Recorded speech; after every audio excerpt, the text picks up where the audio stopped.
Hello everyone, this is Panika here. Welcome back to my YouTube channel. Today I'll be explaining about the analysis of biomass conversion technologies. So in the first slide we have introduction to biomass conversion. So what is biomass? Organic material derived from plants and animals. Conversion technologies processes that transform biomass into energy or other useful products. Importance: renewable energy source reduces greenhouse gas emissions and promotes sustainable development. To explain this slide, let me start from very basic. The slide one deals with uh, the basic definition of biomass. It refers to organic material derived from living or recently living organisms such as plants, agricultural residues, and animal waste. It is considered a renewable energy source because it can be replenished through natural process. Biomass conversion technologies and methods used to transform biomass into energy or other useful products. These technologies include thermochemical, biochemical, and chemical processes. Importance: it is crucial for several reasons. It provides a renewable source of energy, reducing reliance on fossil fuels. It helps mitigate greenhouse gas emissions, contributing to climate change mitigation. It promotes sustainable development by utilizing waste materials and providing an alternative to non renewable source resources. And the next slide deals with thermochemical conversion, a type of biomass conversion. In this, we have two subheadings: combustion and gasification. Combustion is direct burning of biomass to produce heat, high energy efficiency but generate pollutants. Gasification converts biomass into syngas, that is carbon monoxide and H2, can be used for electricity generation or as a chemical feedstock. Another process is pyrolysis. Pyrolysis is the decomposition of biomass in the absence of oxygen. Biochemical conversion, anaerobic digestion, breakdown of organic material by organisms in the absence of oxygen. This photographs of biochemical conversion shows how it exactly the process is gonna take place. Like, see, carbon dioxide is from nature. It goes into photobioreactor where it gets harvested and can be used as a biodiesel products like livestock feed, fertilizer, and others. It produces biogas, mainly methane, and digestate.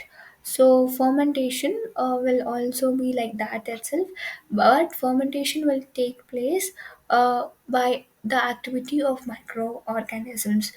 Microbial conversion of biomass to ethanol or other biofuels. Commonly used feedstock: sugarcane, corn, and cellulosic biomass. Chemical conversion, trans-esterification. Here is a chemical reaction of showing how exactly the process of trans-esterification plays a vital role. See, let me explain to you in deep like what is actually trans-esterification. Trans-esterification is the chemical process that converts fats and oils into biodiesel and glycerol using a catalyst, acid, or base. It produces through transesterification, which is a renewable alternative to petroleum based diesel and can be used in diesel engines with little or no modification. Hydrothermal liquefaction converts wet biomass into biocrude oil under high pressure and temperature, mimicking the natural formation of fossil fuels. This process can handle high moisture content feedstocks and produces fewer byproducts compared to pyrolysis.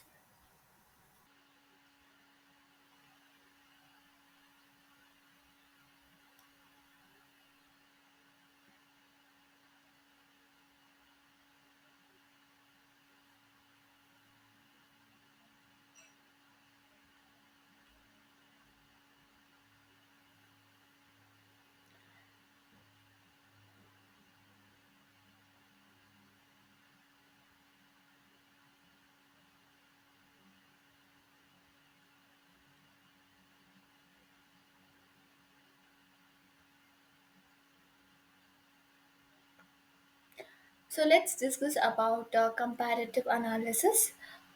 Here we have, as already we have discussed, thermochemical, biochemical, and chemical, and also how it actually impact on environment, feedback, flexibility, and all. We'll just discuss. It also differs by its process and advantages, challenges, and in the next few slides, we'll be learning about future directions, and let's go to the conclusion. So let me discuss now about the comparative analysis. So the comparative analysis, as I already mentioned, it depends on various parameters like energy efficiency. One of this is uh, the point which makes it different. Uh, Let me explain you. In thermochemical methods like combustion and gasification generally have high energy efficiencies. Biochemical methods such as anaerobic digestion and fermentation have moderate efficiencies, while chemical methods efficiency can vary depending on the process. It impacts on especially on combustion and can generate higher emissions. Example, particulates NOx and SOx. X means it can be a dioxide or trioxide or even oxide. So mainly the methods typically have lower emissions, but there is a risk of methane that leaks in anaerobic digestion. Chemical methods, environmental impact depends on the specific process and feedstock used. The flexibility are highly flexible and can process a wide range of feedstocks. In biochemical methods, it requires specific feedstocks. Example like sugarcane for fermentation, while chemical methods have moderate to high flexibility depending on the process. Case study. Now, in the next slide, we'll be having uh, some of the case studies like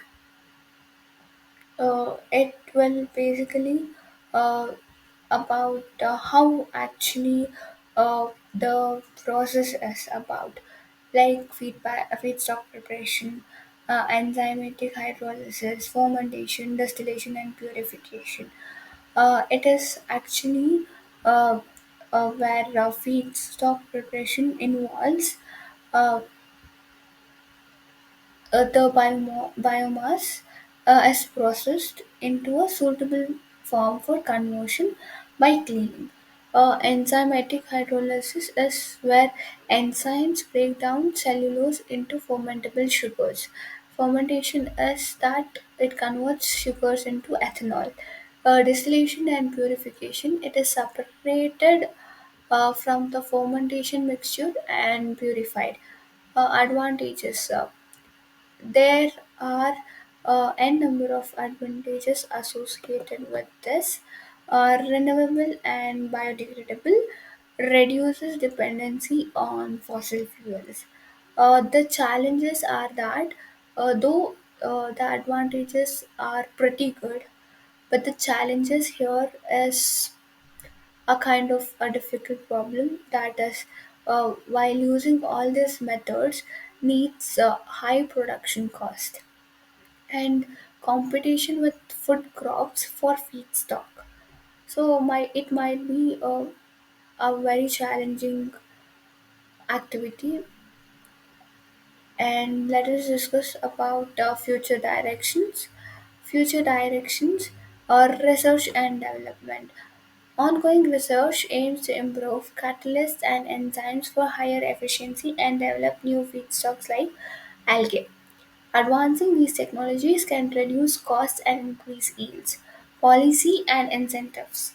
Government support through subsidies, tax incentives, and renewable energy mandates is crucial for promoting biomass energy projects. Policies that encourage investment and innovation are necessary for sector's growth. Integration with the other technologies. Combining biomass conversion with carbon capture and storage CCS can reduce emissions. Hybrid systems that integrate biomass with solar or wind energy can enhance overall efficiency and reliability.